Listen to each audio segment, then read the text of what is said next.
আজকে সকাল থেকে খুব ব্যস্ত ছিলাম, তার জন্য তোমাদেরকে ঠিকঠাক ভিডিও দিতে পারিনি। ওই জন্য একবারে রান্না করি তোমাদের সামনে নিয়ে চলে এসেছি। কী দিয়ে ভাত খাবো, ভাত খাওয়ার টাইমও হয়ে গেছে। দেখো, এটা হচ্ছে ইঁচড়ের তরকারি করেছি।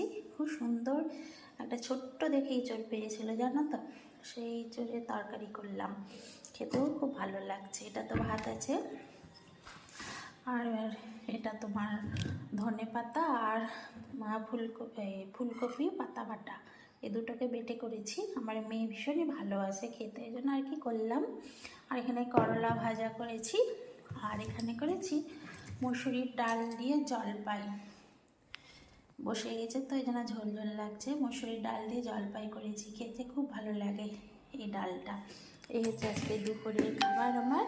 বেশি কিছু রান্না করিনি, আজকে মাছ ডিম ছাড়াই ভাত খাবো। তাহলে চলো, পরের কোনো ভিডিও নিয়ে